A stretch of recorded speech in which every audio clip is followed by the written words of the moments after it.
Hey book nerds, welcome back to my channel, dbooknerd. And if this is your first time visiting my channel, welcome, and please do not be a stranger.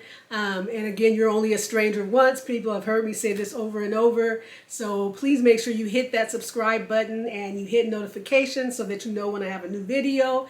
And you can come watch and support and we can have conversations about books. So today what I want to talk about is my anticipated reads for March. And I know we're already pretty well into March, but just bear with me as I come up with these books. And I just want to say there is a caveat. I am a mood reader, so these books are bound to change. February, I tried to kind of have a plan because I wanted to dedicate my reading to Black women authors. And yeah, like at Christmas time, I might kind of plan the Christmas books I want to read, things like that. But for the most part, I'm a mood reader. So I might throw all of this out the window or, we'll see. But first, and you all are seeing this book so much, and hopefully for my March wrap up, you'll get to see me wrap it up. You will be able to see me wrap it up, is the book The First Ladies, and this is by Marie Benedict and Victoria Christopher Murray. So this, again, is a historical fiction novel. I started it in February. I didn't finish it, so I plan on finishing it in March. Matter of fact, I plan on finishing it this weekend, so it's the weekend as I'm recording this, and I want to finish that up so I can move on to the other books. So far, again, so good. It's given me a lot of facts and things that I did not know. I mean, Eleanor Roosevelt and Mary McLeod Bethune are just amazing women, absolutely amazing. I'll kind of read to you what it says: a novel about the extraordinary partnership between First Lady Eleanor Roosevelt and civil rights activist Mary McLeod Bethune, an unlikely friendship that changed the world, from the best-selling authors of The Personal Librarian. I haven't read The Personal Librarian, but I know that book really took off. It really touched a lot of hearts and everything. But yeah, so this is so far so good. It's a harder read for me, not because it's hard to read, but it's historical fiction. There's a lot of interesting facts, so I'm going really slow with it. It's just harder for me to read books like this quickly. So, but yeah, it's really good. Again, they are amazing. How they even started partnering together, their mission and everything. Just really brave women, not just smart, intelligent, strong, compassionate, and brave women. So for February, and I've been reading, like, to me, more heavier books. So even Before I Let Go by Kennedy Ryan, that book is a love story. It's a romance, but it is a deep romance. So it's just not like your rom-com. It's not fluff and, rose petals and everything just falling out of the sky. It's deep, and it hits a lot of emotional things and just real life things that happen between a couple. And then, of course, I read The American Queen, which was awesome and inspiring, but still tough because it's a historical fiction. It dealt with enslaved people at one point and them coming out of being enslaved, but still having to deal with extreme racism and overcoming that, in spite of. And then I'm reading The First Ladies, and that again is historical fiction, so it's more of these deep books. So I'm going to take a break, and the books may not exactly be in this order, but they might. And I'm going to read a thriller, and it's going to be by Big Frida herself. Frida McFadden is going to be The Housemaid's Secret, and I'm looking forward to reading this one. I'm excited because I love The Housemaid.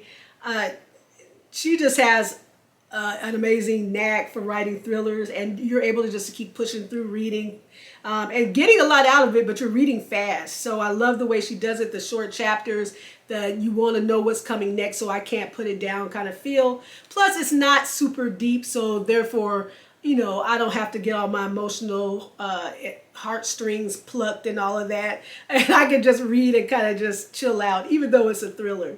So The Housemaid's Secret, I'm probably going to tell you all something that you already know. It is a thriller. And it says on the back, it's hard to find an employer who doesn't ask too many questions about my past. So, of course, this is talking about the main character that was in The Housemaid. What was her name? Millie? Yeah, Millie. I kept calling her Molly, but it's Millie. And let's see, so it doesn't ask too many questions about my past. So I thank my lucky stars that the Garricks miraculously give me a job cleaning their stunning penthouse with views across the city and preparing fancy meals in their shiny kitchen. That sounds nice, right? I can work here for a while, stay quiet until I get what I want.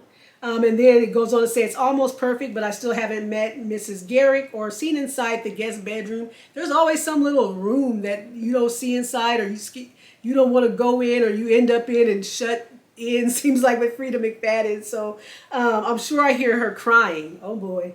I notice spots of blood around the neck of her white nightgown when I'm doing laundry, and one day I can't help but knock on the door. When it gently swings open, what I see inside changes everything. Ooh.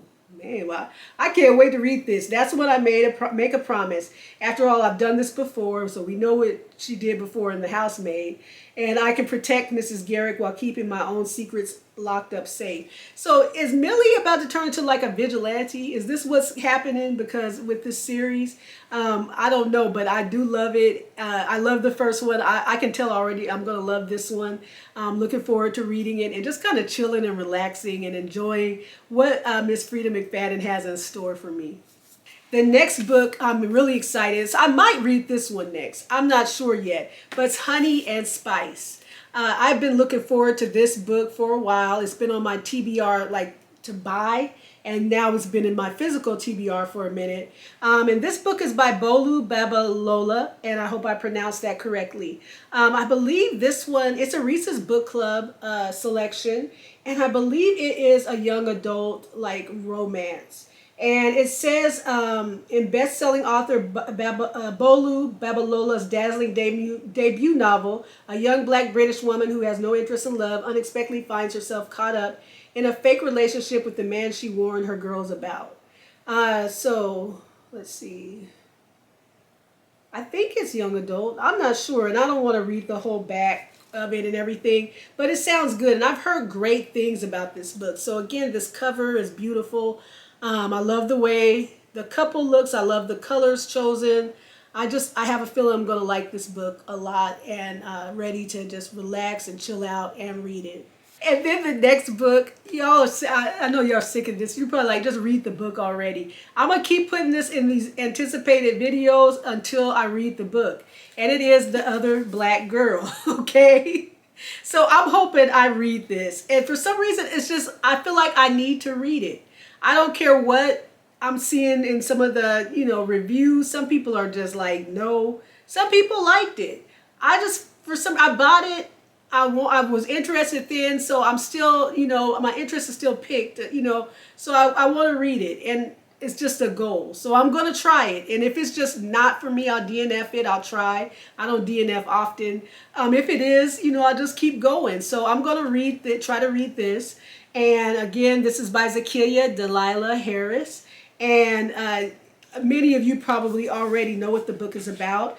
I'll just kind of read a little bit. It says 26-year-old editorial assistant Neela Rogers is pretty tired of being the only black girl at Wagner Books. See, it has books. She's at a publishing company or something. So, of course, she's excited when Hazel May McCall starts working in the cubicle beside her. Born and raised in Harlem, Hazel exudes the confidence and charm that Nella has never quite possessed. But they're only just started swapping emails and natural hair care regimen when a string of unsettling events causes Neela to become public enemy number one, and Hazel the office darling, and then the notes start to appear on Neela's desk. Leave Wagner now, and there's more, but I'm not going to read it. That sounds good, and I like office setting books. I like, of course, if it's they're at a book company or a book publishing company, I like that. So it seems like something I like, and then, somebody goes missing and the notes or whatever. I guess somebody goes missing, yeah. Or I don't know what happens exactly. I don't know where I got that from. But anyway, some unsettling events happen. Yeah. Anyway, something happens and some notes appear, and it's going to be between those two, I take it. But it sounds good. I forgot this is supposed to be contemporary fiction. I've heard different things. I've heard some people say it has like a horror feel. I've heard people say that it's like a mystery. I don't know what it is, but I'm gonna one day soon find out, and we're gonna keep seeing this book until I read it. and I'm looking forward to what I can share about the book. So those are my anticipated reads for March. And I can't believe it's March already, but those are my anticipated reads for March. Please put in the comments what your books are that you're going to read or have started reading. And let me know if you read any of these and how you like them. Yeah, and that's it. I hope you all are having a great day. Be blessed and be book nerdy.